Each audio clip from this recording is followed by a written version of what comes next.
Folks, I am here with a legend, Kyle Kulinski. He's the host of Secular Talk, Crystal Kyle and Friends, and author of, I think, one of the most profound quotes I've ever seen that resonated deeply with me. It is, quote, "That's a lot of beans, you nasty ass bitch." Kyle, what state of mind were you in when you tweeted this out? Because when I saw this, I thought, my life has changed. Um, As Matt Lech from the Majority Report said, I was in a flow state. It was just you're in a fluster. the planets aligned, everything came together beautifully, and it just poured out of me like poetry. So yes, I'm It made very me proud. so happy. It made me so happy. And for those who don't know what I'm talking about, if you don't know, then you need to be more tuned in and be more terminally online. But it's this tweet right here where Kyle is reacting to what I think is just like a catastrophe. I mean, it's a crime, man. That's a war crime. why? How do you do this? I mean, her stomach, I can't even imagine. Bro. Crazy. God damn, she blew up her bathroom. And somebody said this also, and they mentioned it on Majority Report as well. They were like, man, this is why she's so concerned about bathrooms. Totally. She wants her privacy. Totally. I told Crystal, like, I have a weird thing. Like, I never want to buy toilet paper in person because just the fact that I'm like carrying out the toilet paper and somebody's going to look at me and be like, he's going to use that when he takes a shit. And like in my mind, I'm like, oh, that's kind of embarrassing. I don't want to be walking around with the thing I'm going to wipe my ass with. And it's similar with beans. Like my buddy a long time ago told me he was at Chipotle and there was this like attractive woman in front of him who ordered like extra beans. And his thought was like, damn, bitch, you're going to be farting like crazy. It's funny that you're having this conversation because I feel like your brain goes to the same place that mine goes to. Like, okay, sometimes I'd have like all day class sessions in college where I'd have a morning class and a night class, but I'd commute, so I'd just stay there all day. And if I had to shit, I would literally find the most isolated building, go to like the sixth floor where it's the most empty, and that's where I would unload and just fuck it up. But yeah, Same. Yeah, that's where my mind goes. No, same. Right. I don't know. Geez, let me think about this.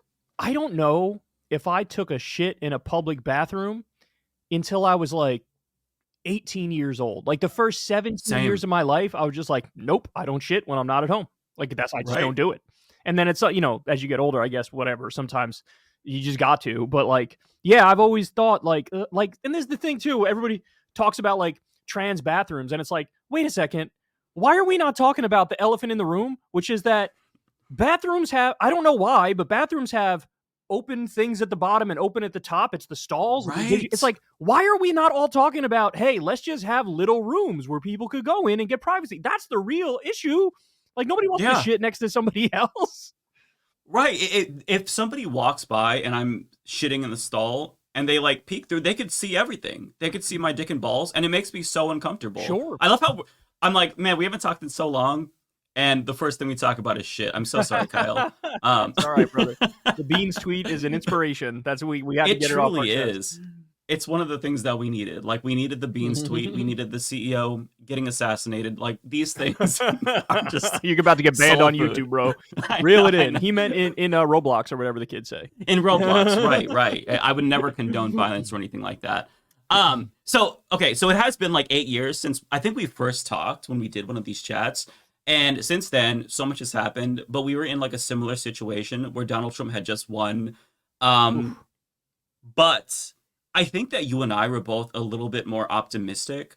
I was feeling fired up. I was feeling like, this is actually an opportunity for Democrats to really prove that they're not full of shit. We could still win with Bernie. Trump is going to be a disaster. And now, in that situation, I don't feel so optimistic. In fact, I think I feel more doomer-pilled than ever. And I'm curious what your take is, because I kind of like feel like you're a little bit more optimistic than me. And I'm wondering if you have any hopium to offer, because I feel like, yeah, man, we're circling the drain and there's no way to get out of this death spiral. I don't know. It's not that I have hope. It's just that the fire is burning with it. Like the passion is reignited. That's how I feel. I feel like it's not a choice. It's not like an option. Like the road ahead as to what to do is the most obvious and clear that it's maybe ever been, which is forget just the resistance of 2016. We need to triple that and quadruple that and just go all in the same way that Mitch McConnell and John Boehner met after Obama got elected, and they got together in literally a smoke-filled back room, and they were like, we're just going to obstruct everything. Like, they're not going to get anything done at all. We don't care if he even proposes stuff we agree with. We're just going to try to tank him completely. That's how I feel about Trump this time around. And the reason I feel that way is because in 2016, some of the things he said on the campaign trail were different than other Republicans. There was a hint of anti-corruption politics and a hint of stopping the outsourcing and things of that nature. So you felt like maybe there'll be some things that'll be okay. But he governed for 4 years, and we know beyond any doubt that this guy is a fraud. This guy was the third term of George W. Bush. He was incredibly corrupt. He was a warmonger. Every policy was anti-worker. And so now that we have that context, I feel like, oh, it's on. And so I want to like rally the troops on this, because what you're seeing certainly in mainstream media, but also in online media too, you do see this element of like, to one extent or another, capitulating, giving just a little bit here and there. And that's why you see, for example, like MSNBC's ratings have plummeted 50 to 60%. And it's because the people in the audience are like, well, hold on, weren't you like just resisting him the last time, albeit in not the most intelligent ways, but you were resisting him the last time, and now all of a sudden you got Joe and Mika saying we went to go have lunch with Trump at Mar-a-Lago, and this is after you called him Hitler during the campaign. And so those people feel like, do you guys mean nothing of what you say? And now they're looking for other outlets. And so we're getting a lot of the MSNBC refugees are now open to more left-wing arguments, because lefties actually have an answer about Trump. Yeah. Whereas liberals just had sort of the resistance for the sake of resistance. We have other answers. Like, we can combat Trump's narrative of the immigrants are the problem and the trans people are the problem. We can combat that by saying that is 100% not true. Immigrants are not the problem. Trans people are not the problem. The problem is the robber barons. The problem is the corporations who've bought our government and rigged it in favor of them and against you. Yeah, I think that's a really great point, actually, because it does feel like in some ways, and that's a good point of optimism, that the left actually does have a little bit more credibility, because everything that we've said has been validated, basically. Now you even see people like James Carville saying, oh, well, Bernie Sanders was right. And even though he's wrong about everything else, and they're all wrong about everything else because these people are elites who are out of touch, they at least acknowledge that maybe there was something there. Is there any regret that they squash Bernie Sanders' movement? No, I don't necessarily think so. Would they do it again if another genuine populist emerged in a primary? Fuck yeah, they would. I think that they're not necessarily going to change, but I do think that it is cathartic, at least, to see them acknowledge that there was momentum for populism. And I think that all of us who are saying Bernie would have won are absolutely correct. And it's not just like crying over spilled milk. It's pointing out that that was where we went down this timeline. Like, it feels like once Bernie lost in 2016 and 2020, we entered this dark timeline where we were on one path, and now you can't really get off of that. And Democrats, if they actually wanted to win, they would pursue more, Bernie Sanders-esque politics, but they're not going to do that. So here's my question for you. In terms of like the Democratic Party, your expectations, because like, last time we talked, you were about to launch Justice Democrats. In fact, you teased it on the interview that we did. Now, what do you think is the best way to get them to pay attention? Because we both know that third parties, the game is rigged against them. So that's not necessarily a path that you can pursue if you want to be effective. Democratic Party primaries get washed in, AIPAC money now. So what do you think is the best way to influence the Democratic Party? Because it just kind of feels like they don't give a shit about what we do. So in your mind, is there a way to even affect change, or do you just have to pursue some sort of external grassroots type strategy protest? Because I genuinely don't know, and I'm doing a lot of soul searching after this election because I feel like my level of analysis was probably wrong. I don't think it's wrong to focus on electoralism, but I just don't know necessarily what is going to be the most effective, because it feels like everything we've tried has failed. At least that's my take, but what's your thoughts? Okay, so I definitely have good news for you then, because it's I don't think it's true to say that, oh, the left has failed, we failed, because you could actually see that in many ways our agenda has crept into just the regular schmegular Democratic Party. So what I mean by that is, in many ways, Biden's been a horrible failure. I mean, Gaza comes to mind as just a literal genocide Yeah. going on that we're arming and funding, and it's grotesque and it's disgusting, and I can't say enough negative things about it. On the economic front, though, I mean, there's no doubt that Biden was the first president in our lifetimes who genuinely and sincerely broke with the neoliberal stranglehold that we had going back all the way to Reagan, but then bolstered by Bill Clinton, the Democratic president, and Barack Obama. So, under Biden, you did get stuff like student debt reduction that he tried in 2 or 3 different ways, was able to deliver some relief, then got blocked by the court, but even invoked the Higher Education Act to try to get through again. So that's exactly what we were calling for him to do, and he was doing it. You have the stimulus checks during the pandemic, which Trump did $600, then Biden came in later and did $1,400. It would have been inconceivable to think the federal government's just sending a check for $1,400 to people. That, like, this was viewed as the most radical extreme thing you've ever heard, and then it just became what happened during the pandemic. Then you have, Biden actually pulled out of Afghanistan, and then when the media criticized him, he said, "Shut up, I don't care. This is the right thing to do." He massively reduced the drone war. And then when you get into, the further economic policies, like, for example, the project labor agreements for 200,000 construction workers, that raises their pay. He did $15 minimum wage for federal contractors and employees, which, is something I look at and say, that's 400,000 people. That's great. I would have loved to, higher minimum wage across the board. We didn't get it, but there were these wins, right? The NLRB was stacked full of pro-labor people, and we definitely got, an increase in unionization. We have 800,000 manufacturing jobs that were now added because of the IRA and the infrastructure bill and the CHIPS Act. So these things, like, they actually matter big, right? Because it was showing that the old way of doing politics was falling out of fashion and falling out of style, right? And even you saw with Kamala Harris when she was running on a $6,000 child tax credit.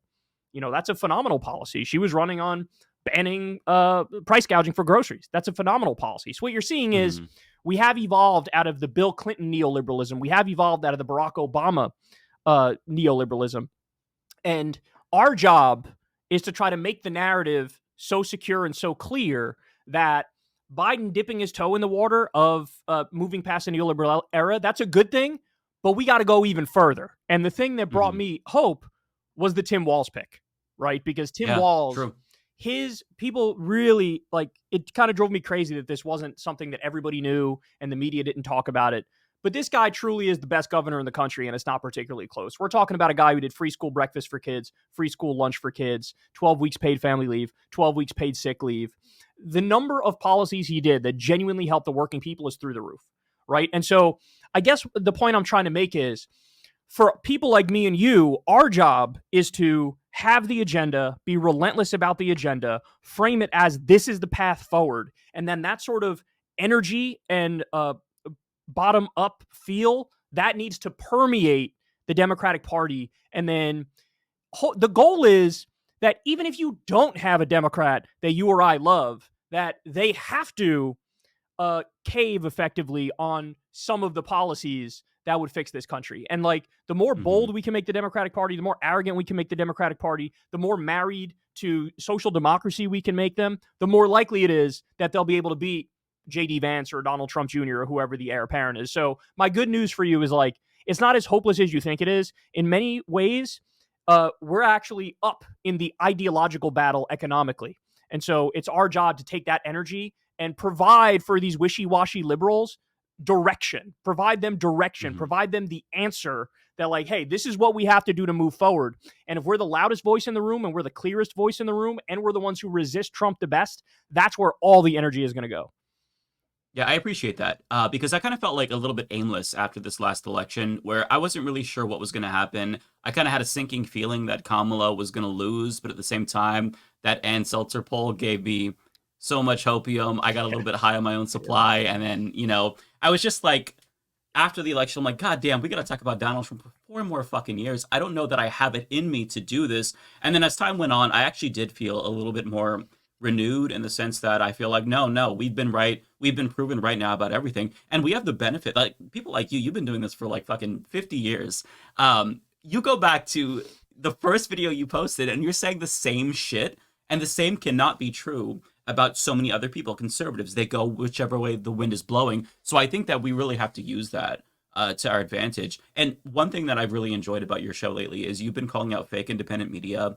And I love that because I haven't been able, like, I felt what you've been saying, but I haven't articulated it in the way that you have. And it really spoke to me because it feels like we're in this weird era where the hope that I had, and this is like maybe I'm just being too much of a fucking doomer, but I really felt like independent media was a panacea Yep. because corporate media was just dog shit.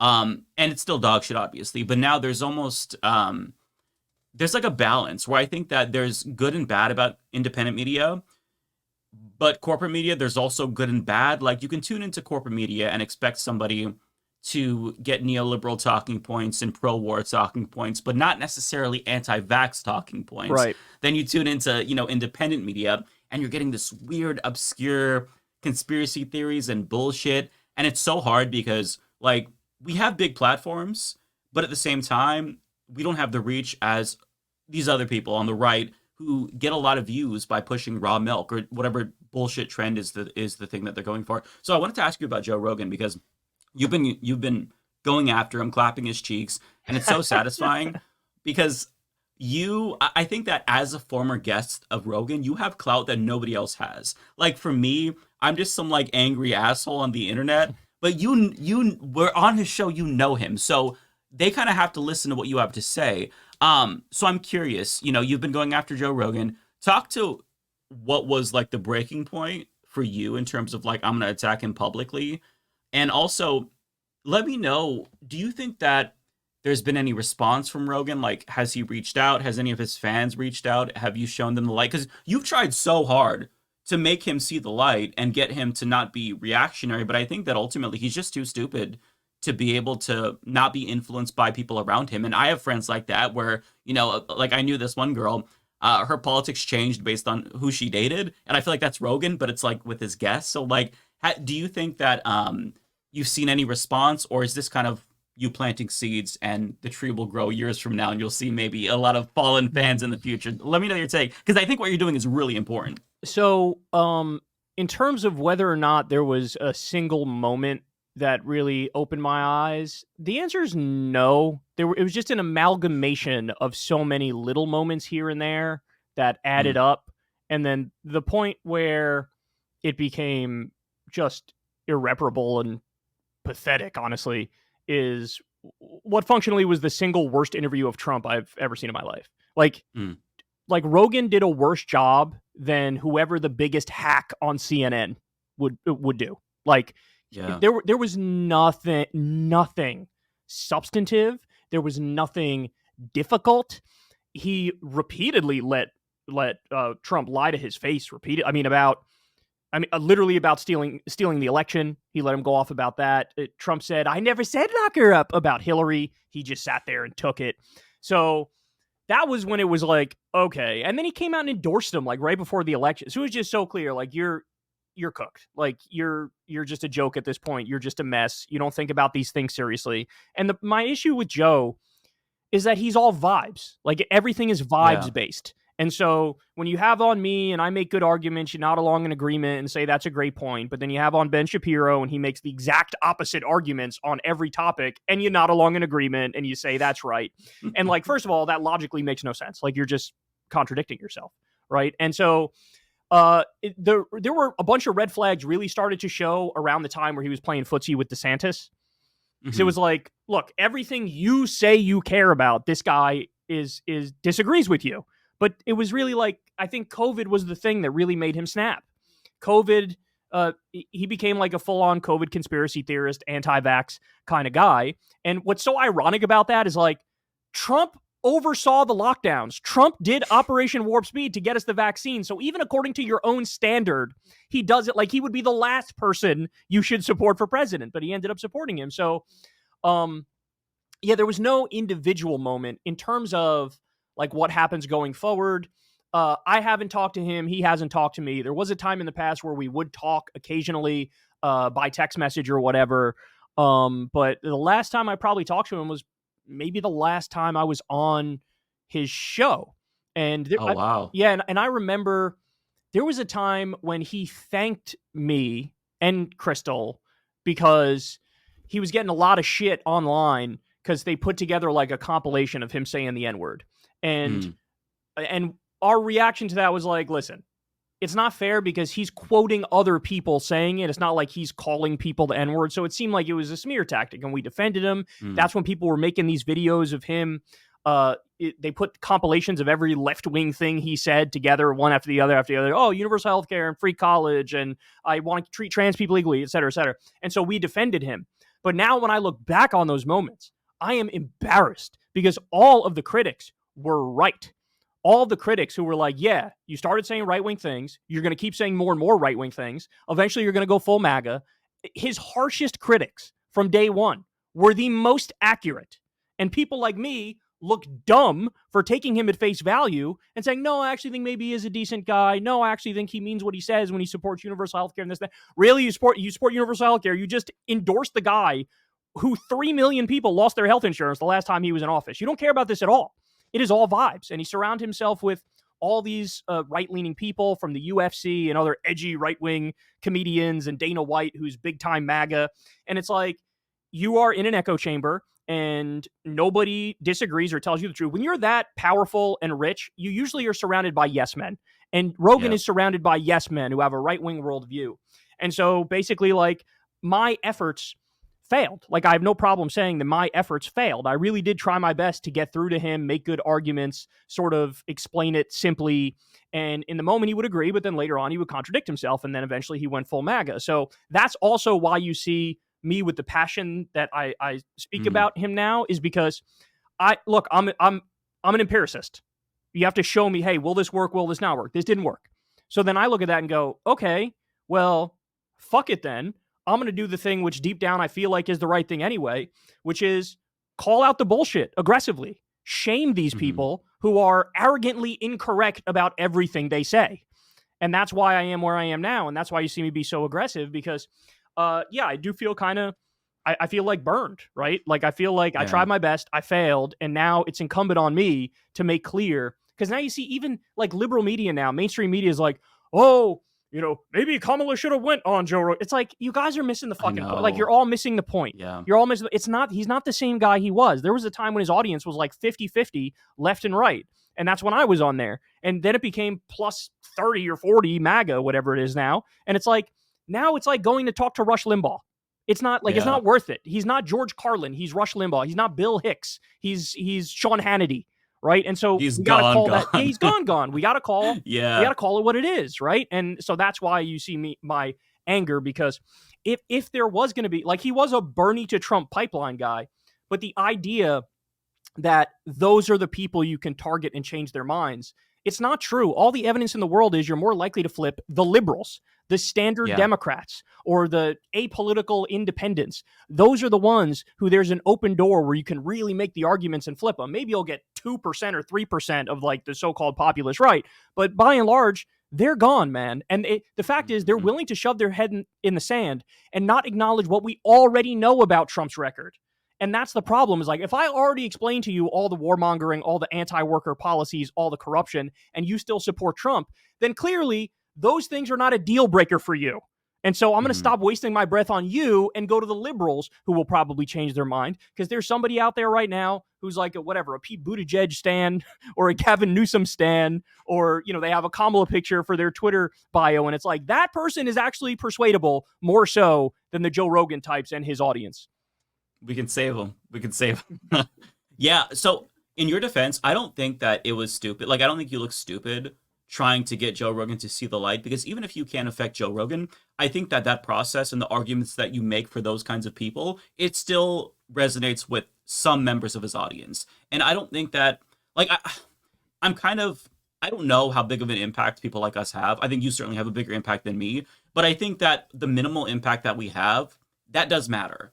The few people that we can convince, that does matter. So I think that it's never a wasted effort to try to get people to see the light. One thing that I always try to not be super cynical about people, even though I am very cynical, but I think that what I'm beginning to realize is that you really have to disaggregate like the influencers from just regular people. Like, if somebody is a factory worker who had all of Joe Rogan's beliefs, you can reach that person. Joe Rogan, on the other hand, he's he's partying it up with Trump at Mar-a-Lago, or he's going to go to Mar-a-Lago or something. Right. So you can't reach that kind of a person who lives in a different world than us. He is 100 millionaire.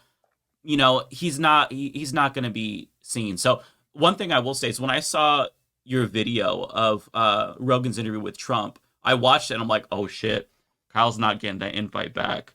that bridge is burned. Yeah, I never cared about that stuff though. That's the thing. Like, it's so funny. Yeah. Some people, of course, have conspiracies of like, oh, did Joe burn Kyle, and that's why he's reacting like this, bro? Anybody who knows me will tell you.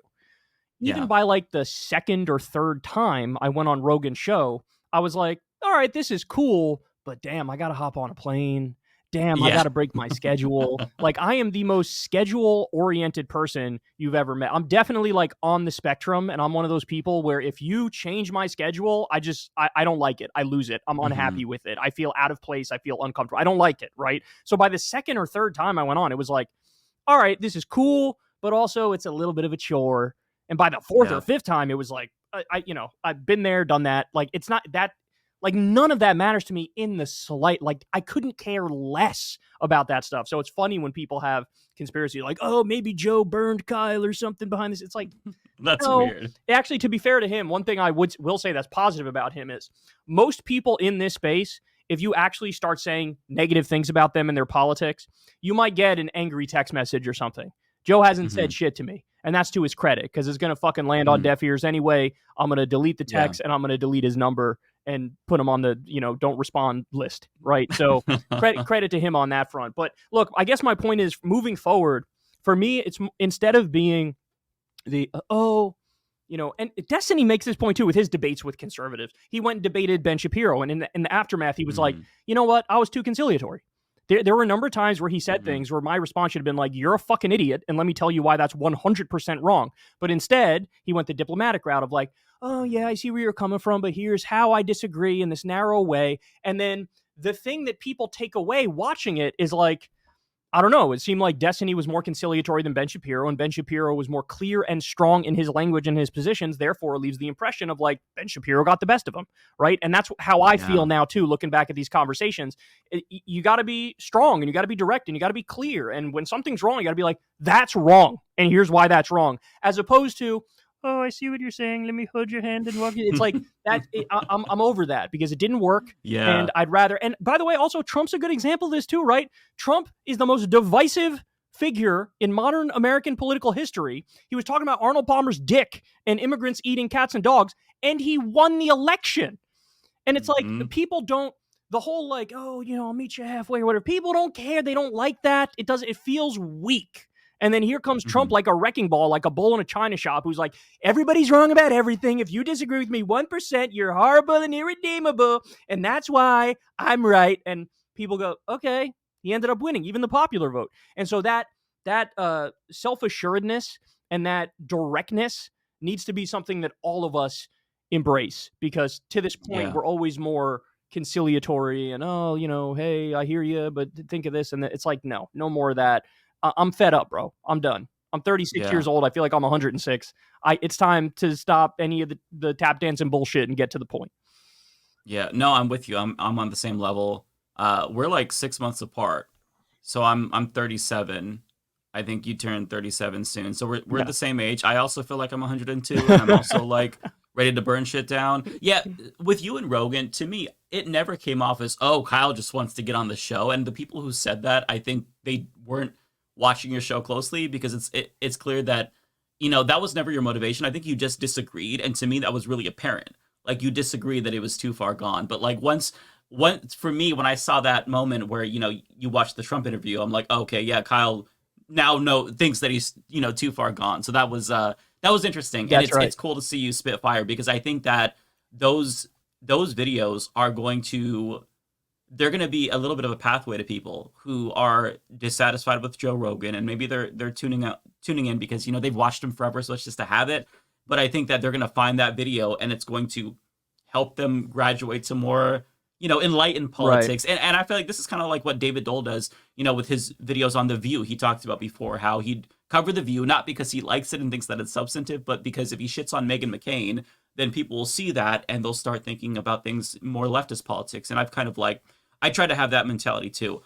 So on the subject of independent media, I'm dying to know your thoughts on TYT and Kasparian. So I'm not going to put you in a place where you have to attack them. But from my perspective, I feel like it's sad to see this because we've all been in the space for a while and we've seen this 100 times. Dave Rubin, Jimmy Dore, what's his name, Russell Brand, where little by little you start to, you pick one or two issues and then you start buddying up with the right. And I see it with TYT and Anna Kasparian, and I'm curious what your thoughts on that are.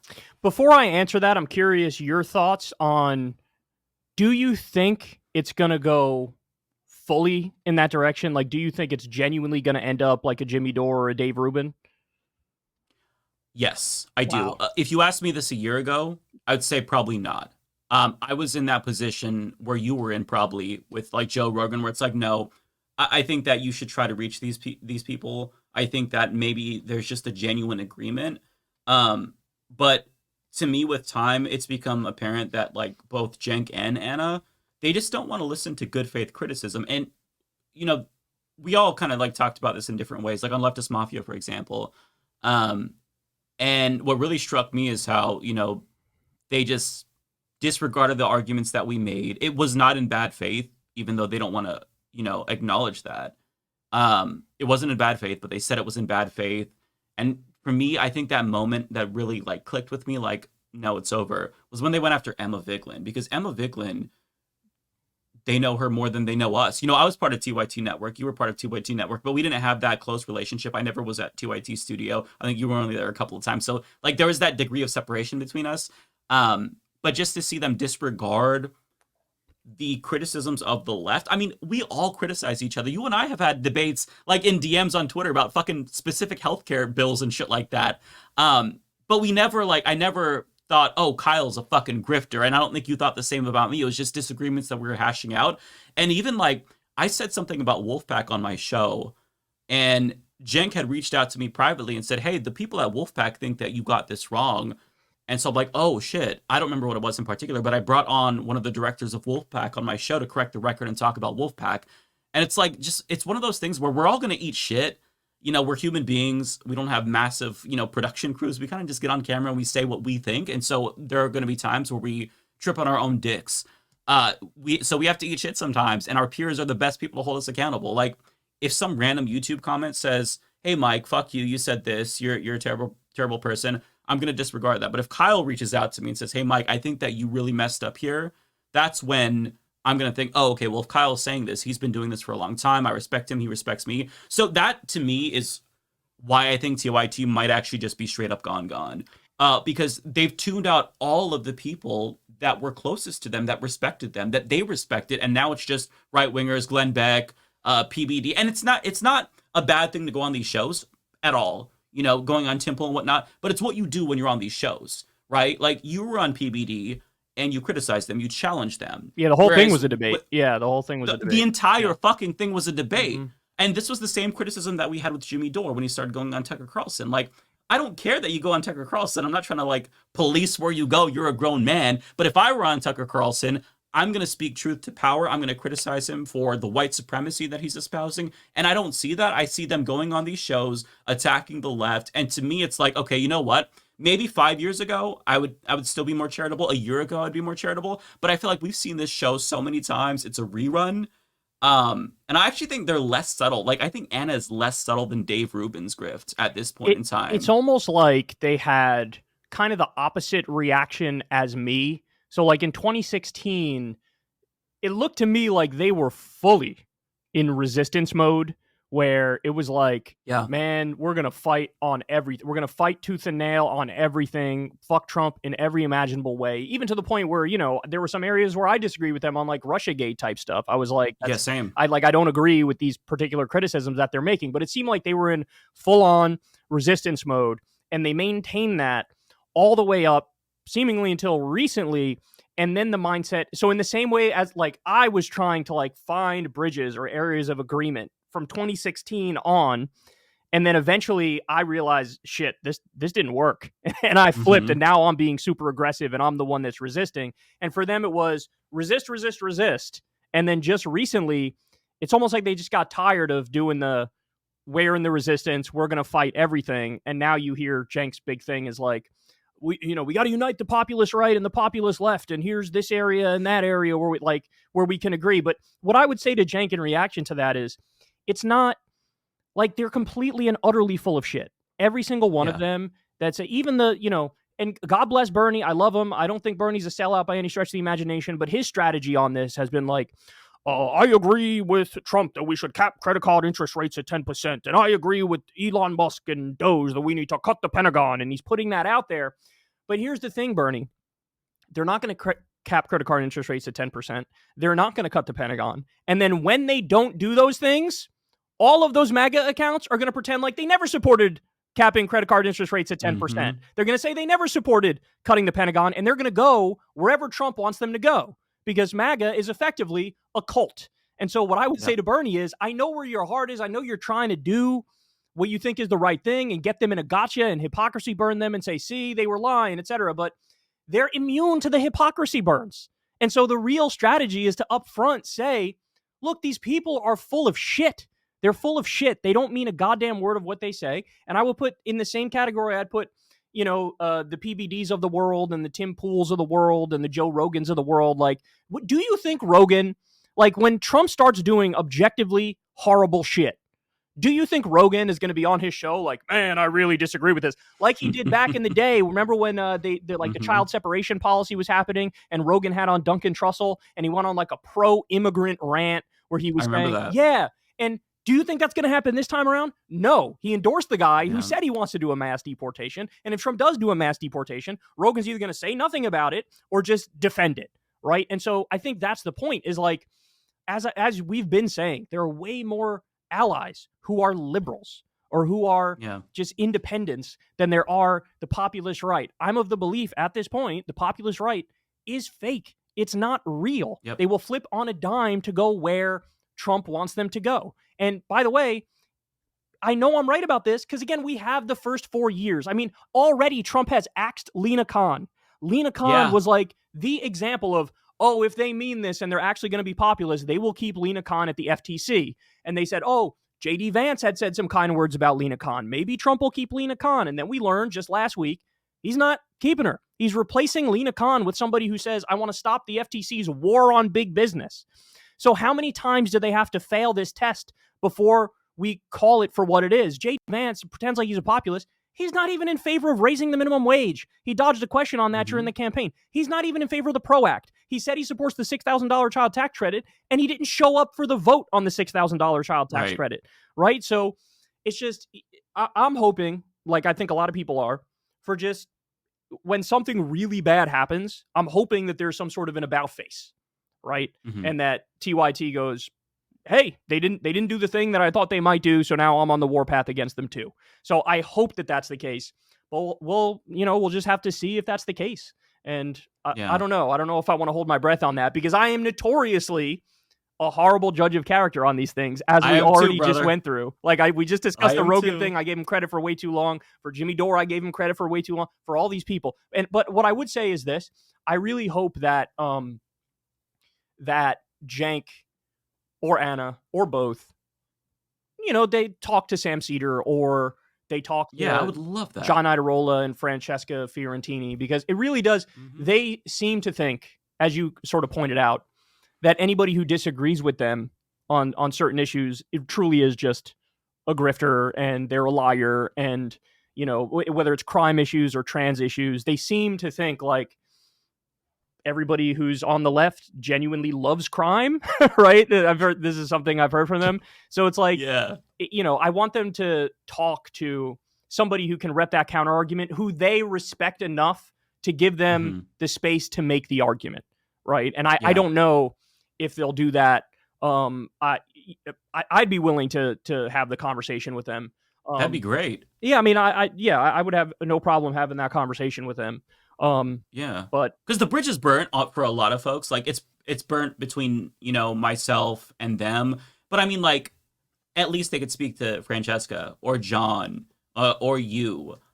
Because like if you think that we're bad faith, that's fine. Because I've taken the gloves off. Like I'm kind of past the whole maybe we can save them. I can fix them. I don't believe that. But for the people who are still on good terms with them, I think that the fact that he's not having that conversation, and Francesca actually just said, I was watching the Vanguard, and they're playing a clip of Francesca where she tried to have a conversation between them and John, and Cenk denied it.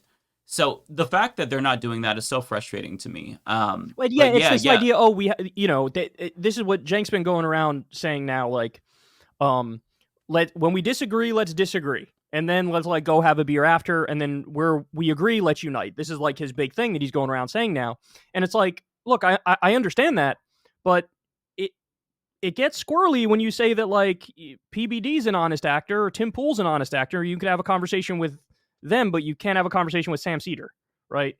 right. So That's what is I mean, that so just seems, frustrating to me. Cenk had Hassan. Cenk and Hassan did that thing on Thanksgiving, and I don't know. It just seemed like it was sort of like hitting a brick wall a little bit, right? Like it seems like there's an Yeah. impasse, and I think the point is like if all of your passion comes out and you get really like fiery and riled up, just when it's those little areas of disagreement with the left, I think Hmm. that's why a lot of people are like, I don't know if I like this, because Yeah. that sort of like fiery anger and passion where like you're really about it. In a moment like this, all of that anger really should be targeted at the right, who just Trump just won the White House. They got the Senate, they got the House. This whole Doge thing is just literal billionaire robber barons who are going to loot the treasury and, cut your grandma's Social Security and Medicare. And it's like, we really do need to be harping away on this and going after these people, because it's about to get really ugly really, really quickly. And we really need both basically anybody who's anywhere left of center to unite and all be in unison and all hammer away. This was the brilliance of Fox News and the right-wing media sphere, is like, so they'll have their stories for the day or the week and their talking points, and like every outlet under the sun will repeat it till the cows come home, and then they drive the Hmm. narrative. They drive the entire political narrative in the country. And that's what the left is missing. That's what liberals and leftists are missing, is just in unison a media apparatus that's all harping away on the same things and steering the narrative, because that's why Trump won. Trump was able to steer his narrative of immigrants are the problem and trans people are the problem, and they're the reason your life sucks and you can't get ahead. And Democrats didn't have a response to that. We didn't have a counter Yep. narrative. Kamala's response was like, here's my list of policies and my little tweaks on the system that will hopefully improve your life and make it better. And it's like, that's great. Your policies were good, but where's your narrative? Your narrative's got to be the billionaire robber barons are the problem, the corporations are the problem, the big money donors are the problem, and we need to go after them. They're the villains, tax their ass, and give everybody health care. Tax their ass and give everybody a social security check. Get them back in line, because they've rigged our government, and we need a government that works for regular people. And so you need to replace the Republican narrative of it's the immigrants and the trans people for no, it's the billionaires and the corporations. And every minute that left-wing and liberal media is not saying those things is another minute where the right gets the upper hand and makes it more likely that they maintain this stranglehold on the government. Yeah, and I feel like we have a really unique opportunity now, especially after the Luigi Mangione thing that he did in Minecraft, where you actually see both sides getting attacked. Like if you go to Ben Shapiro's video, you did a video on this as well. I haven't seen it yet, but I saw it on my feed, where he got ripped to shreds in the comment section. And then if you go to Pod Save America, guess what? They were getting their asses handed to them as well. And so now the left can finally say, this is what I've been trying to do at least last week with my videos. Hey, guess what? Here's your common enemy. It's billionaires, Yes. it's CEOs. It's such a good, easy win. And if you make them the villain, which they are the villain, Yep. but if you make them the villain, then that's it. Everything else, you connect the dots that way. And you don't have to, like, you're not scaring people. You're not saying it's capitalism, because I don't think a lot of Americans are there yet. But if you can kind of point them in the right direction, plant these seeds, you can get them to become class conscious, because you're already seeing it. Like they're in the like this is what was crazy to me. seeing people in Ben Shapiro's comment section saying, no, Ben, it's not just the left. And seeing, oh my God, this is what was amazing. So speaking of spicy tweets, I took a quick, I was shitting and I just tweeted out, fuck his family too. Um, and to see the right wingers make videos about that and their commenters attack them and defend me, it's like, oh, shit is changing. Shit is changing. What's wrong? There's nothing, to your credit, guys, there is nothing wrong with a little bit of controversy. In fact, the king of controversy who uses it to his advantage is Donald Trump. Trump literally said this when he was giving a speech next to Doug Burgum after Burgum dropped out. And Trump said, this guy, he's squeaky clean, but you know what? He never gives you any controversy. Sometimes you need a little bit of controversy, which means Trump knows what he's doing when he says something that's going to get a lot of backlash and get a lot of eyeballs on him. He makes himself the center of the conversation, but ultimately you are talking about Trump and his issues. What you did is you made it so now we're talking yet again about for-profit health insurance in this country and how it's a giant mafia middleman and it's robbing everybody and it's denying claims and people are dying and people are going bankrupt. And you were able to center that conversation by saying something extreme, by saying something spicy, by ruffling feathers. And this is something that Democratic politicians are allergic to this, bro. They would lose their minds if they said something and there was this backlash and mainstream media was coming after them. And it's like, lean into it. Lean into it. This is the era that we're in. Don't stop. Keep fighting. This is how you get the eyeballs. This is how you get the support. This is how people have the conversation on your grounds. And yeah, as the old saying goes, you got to break a couple eggs to make an omelet, right? And that's what you did. You broke a couple eggs to make an omelet. Because I'm sure you harbor no ill will towards the family members of this guy. No, I don't give a shit. Not. Yeah. You don't. Yeah. You don't wish bad on those people. You're just saying, like, hey, if we're going to have the conversation, let's have the conversation. Am I going to shed a tear for the family of the fucking slave master who just got murked? Is that where my thoughts are right now? No, it's with the slaves. It's emotional blackmail. Right, exactly. Yeah, and it's so easy right now to just be like, listen, it's not just it's the CEOs and the billionaires, but also Medicare for all. I have not seen so much talk about healthcare and Medicare for all since that happened, and I'm so happy you've been pushing Sicko. Best documentary ever. Yep. I never thought about healthcare a day in my life because when you're young, you don't need it. You only think about it once you need it. But that documentary radicalized me. Like, it completely radicalized me, made me understand, oh my God, no. This is a crime against humanity. So this is a moment where I think a lot of people are going to look back and they're going to be radicalized, not because of what Luigi Mangione did necessarily, but because of the conversation around it, where they're seeing, oh my God, why are people so fired up? Let me look into this. And then they're getting all these healthcare stories in the comment sections. That, to me, is what I think is really going to be galvanizing people, where people are sharing under like Pod Save America. Listen, my twin sister died at 26 because she had diabetes. Fuck this system. Fuck him. Seeing that, that is really going to bring people together, I think, in an important way. And what's great about this moment is that you don't have to like play patty cake with the right. You don't have to sacrifice your principles. You can just say, the system is fucked up and the right agrees with us here. We're not compromising on their terms. We're just stating the truth, and we're saying, hey, Medicare for all is the option. So I think things like that, that's how you get some victories. One last thing I wanted to ask you about. So we're both fellow, fedora wearing neckbeard atheists, or fedora tipping neckbeard atheists. I don't know what the hell is going on, but you see these folks like Richard Dawkins, David Silverman, Bill Maher. There's a lot of issues with Bill Maher, obviously. But they've all kind of regressed, and they don't focus on atheism. A lot of us don't necessarily, because the brand was a little bit tarnished when I think atheists got a little bit too full of themselves, and we're shitting on grandma after grandpa died, and was talking about how heaven isn't real. Anyways, what do you make of this reactionary turn for so many atheists? Like, so Richard Dawkins, genocide supporter, TERF, they all kind of took the same track. They all support genocide. They're all transphobic. And they were just making the pro-gay arguments like 10 years ago, and now they can't connect the dots to trans people. Now they support indiscriminate bombings in Gaza. What is going on in their brains? What broke their brains in your mind? Because I have no idea. I think some of it is they are subject to the whims of what's popular online. I do think that's some of it. Maybe that's unfair vis-a-vis somebody like Dawkins, who's 1,000 years old, but it's also like on like the trans issues in particular, they really do seem to be like, there's only two genders. There's only two genders. Did you know that there's boys and girls? And that's the end of the conversation. And it's like, it's like trying to pretend like their position is common sense without actually looking into any of it in any serious way whatsoever. Right? Mm-hmm. Like, there's biological sex, but then gender it's not a biological thing. It's how you present and how you feel. And obviously that's a spectrum, but they like autistically focus on like, there's only two genders.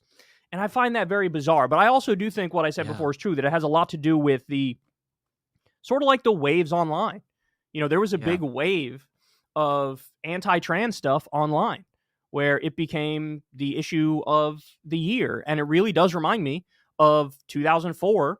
The Republicans ran on trying to get a constitutional amendment to not allow gay marriage, right? It wasn't that long. It was only the 1990s where support for gay marriage was abysmally low. I forget the exact number, but I had it the other day. It was maybe 30-something% that supported gay marriage. Yeah. And what people don't realize is, like, public opinion is not static, right? It's fluid.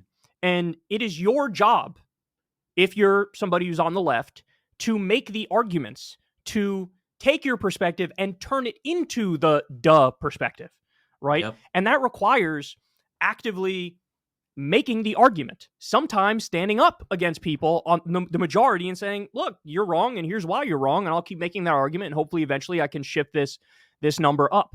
But there is something unique. I mean, it was like the whole anti-social justice warrior craze, right? A lot of the people who ended up in that genre came out of like new atheism, right? And so I don't know what it is, but it's like they for a time they were against social conservatism. And then after a while, they transitioned into being social conservatives, right? And I don't know, it's a very weird thing. I mean, this would probably be a better question for TJ Kirk. I mean, TJ says he credits himself for sort of starting the whole genre of anti-social justice warrior stuff, but he goes on to say it became very clear to him after a while that in his mind, the anti-social justice warriors were just as bad, if not worse, than the social justice warriors. That, you know, these people, they believe in authoritarian politics. They don't believe in freedom. They want to control people. And they ended up, a lot of them, supporting Trump and his, you know, particular flavor of Republican politics, conservative politics, warmongering, etc. And so, I don't know, but it's on us. People like us have to be the ones to make the argument, right? That number one, trans people exist. Like, to deny that at this point is preposterous. Like, they exist. There are some people who are born biologically one way. They effectively have the brain of the opposite. And they say, hey, this is how I'm going to present. This is how I feel better. And for anybody to interject and be like, I disagree. It's like, what does that mean that you disagree? Yeah. Like, and by the way, basic freedom has always been a key belief and a key value of people on the left. You should be able to live however you want to live to feel happy. And so we need to make that argument that these folks exist, but then also stress the part about freedom. Everybody deserves justice. Everybody deserves equality. Everybody deserves equal protection under the law. And everything you're seeing now from the right, like Nancy Mace's bathroom bullshit, or Trump banning trans people from the military again, whatever it is, it's like, you guys are just, it's classic. Use the culture war to try to divide and conquer, right? Talk about this, and hey, aren't trans people the problem? Look at this. And then meanwhile, you got Elon Musk and all these assholes running out the back door with all the money and looting the treasury right in front of our faces. So we need to fight. I mean, we're fighting a multiple front war, right? We're fighting against the elements of social conservatism and authoritarianism. And we're also fighting against the economic royalists and the robber barons. And we don't give an inch on either one of those fights. Because again, what Trump proved is people will not hold divisiveness against you. They will not hold arrogance against you. They will not hold you being unhinged against you. If he can talk about Arnold Palmer's cock and win, we absolutely cannot give an inch and say trans people are people too, and they deserve justice and equality and freedom like anybody else. We can rep that position and do so with our chin held high and, you know, hopefully get the proper results and end up winning the war.